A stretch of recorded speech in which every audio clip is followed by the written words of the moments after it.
Hi, Carlo. My name is Raik, and thank you so much for joining the bridge for your virtual interview. So, I'll be conducting this conversation, and this will only take a couple of minutes. So, probably this will take around 5 to 10 minutes. Okay. And this is your final interview stage. So, congratulations for passing all of the assessments together with your initial interview. Okay. So, there will be two parts of the behavioral interview or the final interview. So the first part will be similar to the initial interview wherein I will be just verifying information that's written in your resume. So I'll be just asking questions or basic information about you. And all I need from you is to be honest and give me direct responses. Okay. Then for the second part of the interview, I'll move on to the behavioral questions. So this is where I'll be able to gauge your ability to express yourself in English. And of course, you have to share with me we will talk about your previous experiences when you were still a student or if you do have working experience. Okay, but I know that you don't have any experience in a BPO. So on my end, I'll take note of your areas for opportunities and at the same time, things that you will do good on this activity. Okay, so if you have questions, kind of let me know, and then before we proceed to the actual interviewing. I don't have any questions, sir. Okay, so let's begin. All right. So I see here in your resume that you graduated a senior high school, right? What year Yes, did sir. you finish senior high school? I finished senior high school just last year, 2020. Oh, okay. All right. So last year, 2020, okay. Do you have any plans of going to college? If I were given a chance to continue in college, sir, I would probably uh, grab the opportunity. All right. What course do you plan to study in college? I was really looking forward in taking criminology, sir. Okay, interesting. Why do you want to be a criminologist? Because the movies that I watched when I was a kid and as I was growing up, I always liked action movies. I always loved the thrill of having a gunfight, sir. Okay. All right. So you are thrilled to have me for this gunfight scenarios. So can you tell me your favorite movie then? My favorite movie, sir, was uh, I for I forgot the title, but it was about a soldier who was committed to not use a gun. Uh, he was not committed to use a gun at that time because he believed that gun is a tool for violence. But uh, that doesn't stop him from serving his country. He became a medic. He was the one who was rushing into the battleground, retrieving wounded soldiers. Okay. That's really interesting. Okay. How do you see yourself 10 years from now? I see myself 10 years from now working in a BPO company and also continuing my studies in college, sir. Okay. Do you have any timeline as to when you um, would like to finish your college education? I would like to finish my college before I turn 27, sir, because I believe that 27, when I reach 27, I think that I should be more focused on finding a job that will sustain me. Okay. Great. So, aside from working in our company or applying in our company and getting your degree in college taking BS criminology, what other plans do you have in life? Um, right now, as of now, I have I wanted to become a professional gamer. I wanted to stream. I wanted to make people in social media laugh, and I want to entertain them. Oh, so you wanted to be a live streamer, Yes, sir. and you said you wanted to entertain your viewers. How do you do that? There's so just to give you some insight, sir. The esports community is quite not that quite positive. Sometimes there's part that it's toxic, and every time I play with my friends, or sometimes I just play with myself. No matter how bad I play, or no matter how bad the other people play, I always encourage them to play better. I try to be positive because I know that real world is harsh, and I don't want to bring the harsh real world to the online world. Sir. All right. So, what's your favorite online game?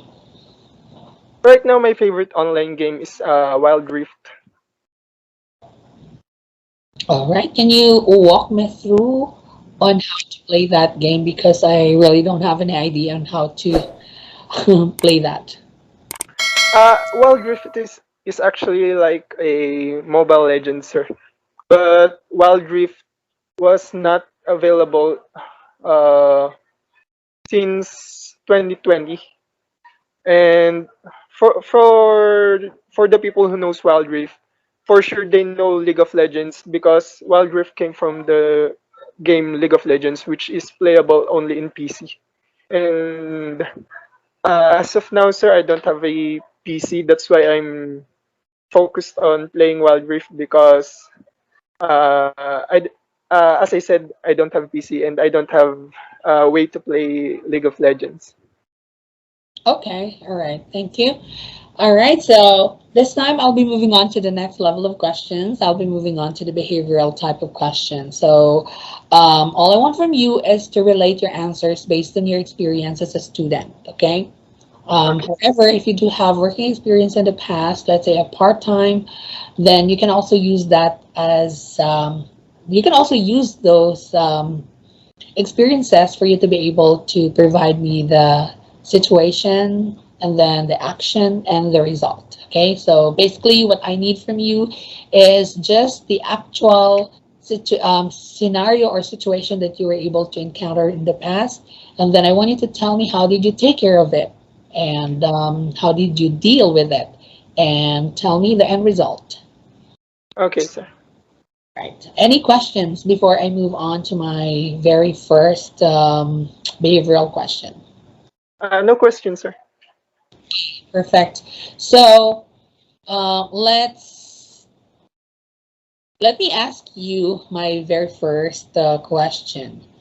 So um, I'd like you to please tell me about a time when you actually had to gain an edge over a competition. So what did you do to gain the competitive edge?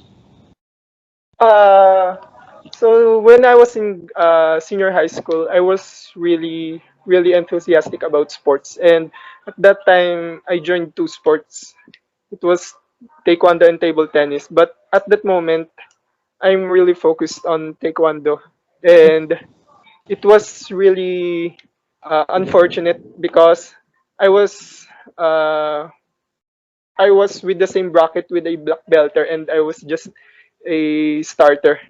But I noticed when the game starts, when our game starts, uh, I noticed the eyes of my enemy, my competitor, and I saw that he was nervous, and I used that advantage against him, because I saw that if he was nervous, he wasn't able to fully use his potential.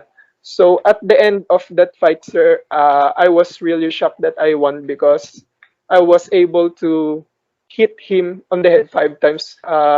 Hitting on the head 5 times cost three points, and that means I won with the 15-point lead, sir. Okay, great. Good job. Now, I'd like you to please share with me an experience when you actually had to experience decision making at school. I'd like you to please tell me the toughest academic decision you had to make. at school. So tell me, how did you make that decision, and what alternatives did you consider? So when I was in grade 12, grade 10 rather, so it was really hard for me because I was really struggling financially that time, and there's a lot of requirements to be passed, and I'm so I was like hitting rock bottom at that point, and I'm not able to focus on all the subjects. And uh, it was actually my birthday at that time, and it feels like it wasn't special because I was really doing so many hard projects, and I started to work on the ones that I was not interested first. That means I started to complete the project of my art subject because I'm not really good at art. And I know that if I started the hardest part of my work, I know that the other process will be easier. And from day by day, I was able to pass all the projects, sir. Okay, thank you. Now, moving on to my last question. I'd like you to please tell me about a time when you actually had to deliver a bad news to someone. So tell me, how did you do it? And what was the reaction of the person? Then I also would like to know, how did you handle it? That was a I remember. I will not forget this moment when I was in grade 12. So because I was tasked to do our thesis that time. I mean, it's the final report. It was about to be passed, but I lacked. Uh, I was struggling financially. I can't afford, and my other group mates were looking up to me because they think that I can do it. But the next day, I was so frustrated. I wasn't able to print our output. But when I came to our room, I tried to deliver the negative message to my group mates positively. I was I didn't show them that I was frustrated. I showed them that I can still pass it during that day. And at first they were disappointed, of course, because it was our project and they were looking up to me. But then uh, later that day, I was able to pass our thesis project, sir, to our teacher, and we were all happy because we thought that we will get deduction, but we almost had a perfect score. Wow, good job. It's very impressive.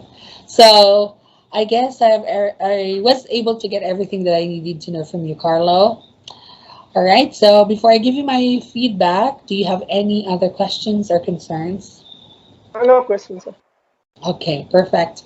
So, by the way, first of all, I'd like to thank you for participating in this interview, and I also would like to thank you for sharing your personal information and also for providing the answers to my questions. So, I'll give you first the things that you did well on the interview. Well, I actually love your confidence during the interview. I love how spontaneous you are, and I love how familiar you are with your background. So, it helped you a lot in becoming more confident and becoming more spontaneous in providing your answers because you're you sounded like you knew everything. Okay, so I never doubted your ability to express yourself in verbally, because I got so impressed because you were able to manage your dead air. There was no dead air, actually. There are no in between gaps and pauses. All right. And I also noticed that you were able to express yourself in English properly. So, accent, that's not going to be a markdown because I can say that it can be considered to be a neutral accent since I can understand the words and the phrases that you're trying to tell me during the interview.